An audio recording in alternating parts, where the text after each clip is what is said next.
Hi, I'm Mitra Sorrells at the Phocuswright Conference, and I am joined by Alvaro Silberstein from Wheel the World. Welcome. Thank you very much, Mitra.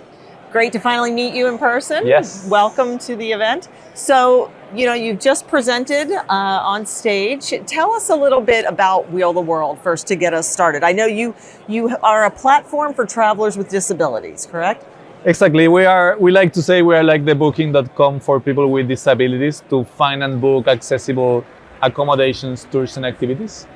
And with a clear value proposition that is we are all the listings that you can book through gowheeltheworld.com, they have like very detailed accessibility information, more than 200 data points of accessibility information, and a user experience that recommends what are the best listings for your accessibility needs. Okay, and I know you've said, so you're starting off targeting the US traveler market, but your listings and opportunities are all over the world? Exactly. Basically, I'm originally from Chile, from Latin America. So we started our company mid-2018, making people from the US traveling to Latin America. Okay. And we started then growing our supply of hotels and tours in the US, in Mexico, in Costa Rica, in Hawaii, also in Europe. But the majority of our customers are from the US. Okay. So I know that you got some funding in August. You got $2 million in a seed round, is that right? It was communicated in August, but it was raised 18 months ago. Oh, okay. So early 2020. Okay. So yes. Then tell me a little bit about what that funding has enabled you to do. Yes, that funding has enabled us to launch our platform. Basically, it was a seed round. With that, we developed the technology for our customers to book the trips.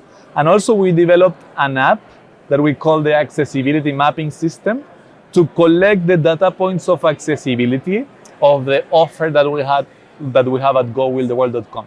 Okay. And so that is hotels, that is tours and activities? Yes, hotels, tours, and activities, basically. And it's an app that it has different journeys. So our community of what we call mappers, people from our community that wants to contribute, they go on the app and they start collecting what are the width of the doors, height of the beds, type of showers, how easy is to open or close the doors, all those data points that are relevant for people with disabilities to do a confident booking, because they're actually things that they need to know to be independent and to go to that place. And we are collecting these data points. We have an offer of more than 500 listings with all these 200 data points. And we're growing 5% every week with more listings in different places in the US specifically. And so I know you mentioned there your community of mappers that are helping to gather some of this data, but as well, like a hotel could on their own choose to submit their information, I guess. How are you communicating that? Do you have any outreach yet to the hospitality community? Yes, so we are going to the specific destinations. We are targeting the hospitality community of those destinations that our community of travelers are saying that they want to travel there. Okay. And we are reaching out to them, and if they are not having enough time to map their accessibility data points, we send someone from our community to those specific hotels or tour activities. Also, through our platform, through gowheeltheworld.com, if there's some hotelier or tour operator that wants to auto onboard to our platform, they can also do it themselves, passing through an online training that will explain the person that will map this accessibility on how to do it and how to use our technology. What would you say, is there any certain sector of travel that seems to be a bit more advanced in this area? And also, which ones still have the most to do? For example, hospitality, air travel, That's a really good question.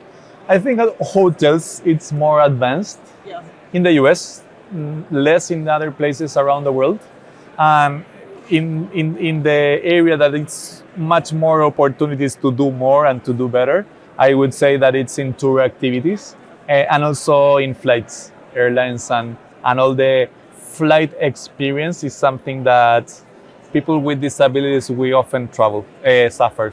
Yeah. I'm curious how you came from Chile Yes. here to join us.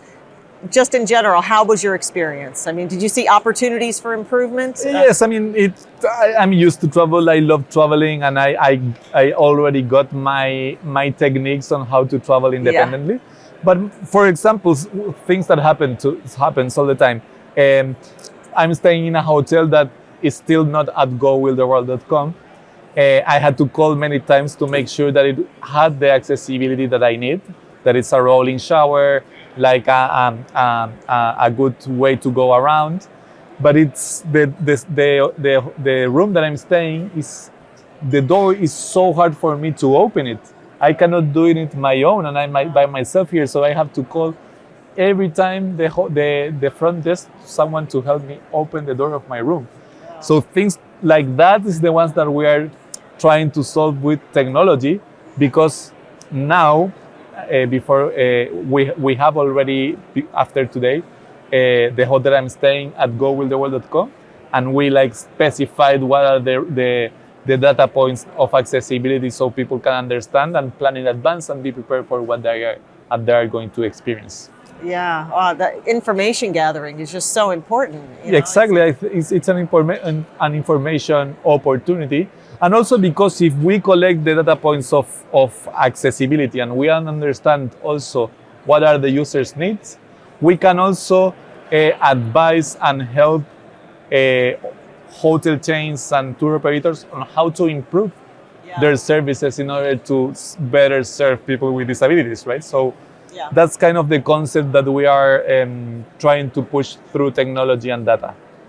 I'm curious, I know just about a week ago or so, I covered some updates that have come from Airbnb, where they have enabled an accessibility filter with, I think, maybe a dozen different choices. What are your thoughts on something like that? I would assume it just helps to raise the profile of the issue and, you know, bring more attention to the need. I think it's amazing. It's great because it's an industry that it's being built. It's not only Will the World, it's not only Airbnb, there are other companies doing great things too.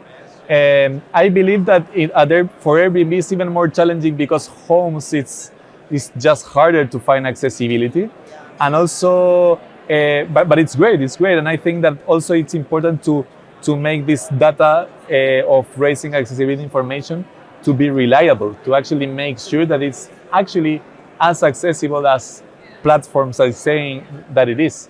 Because that's the current problems that many times big players, larger OTAs are having, that they not necessarily are showing the right accessibility that you currently actually like live when you go to the different places. Can you just talk a bit more also about your kind of marketing or customer acquisition strategy? I know a lot of it is very organic and word of mouth, that sort of thing. Anything else there that you're doing to make people aware of the fact that Wheel the World exists and has this content? Exactly. We have amazing content showing like the opportunities for people with disabilities traveling even to places that we think that are impossible for us to explore as much. We offer trips to Machu Picchu, Patagonia, Hawaii, places that people even never thought possible for them. And this has built a cool content that is like being viral through social media and stuff like that. And also we have like a referral program to incentivize people, recommend other people on how to use Wheel the World and how to sign up and travel through us. That is actually making us our main source of new customers.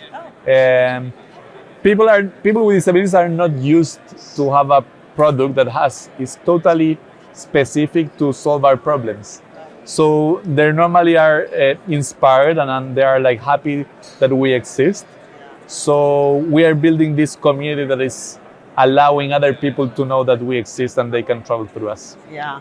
It's one of the benefits of social media. You know, we hear a lot about the negatives of social media, but this is a good use case. I guess finally I would ask, you know, so you were founded about 3 years ago after your personal experience with trying to travel.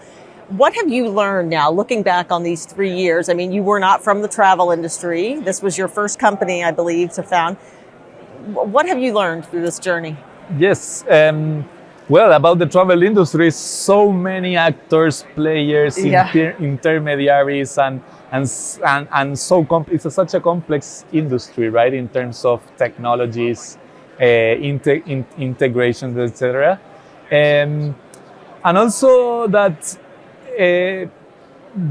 that there's so much to do in order to serve more people with different needs, right? And also seniors. Yeah. So there's big opportunities to open travel to people that hasn't been active in this industry. So there's so many opportunities. We passed through the most terrible crisis of the industry, most probably. But I believe that from today, lots of opportunities will come from different companies, startups to get into this market. Wonderful. Well, that's great. It's really wonderful what you're building, and I look forward to continuing to follow all of your success and your journey. So, yeah.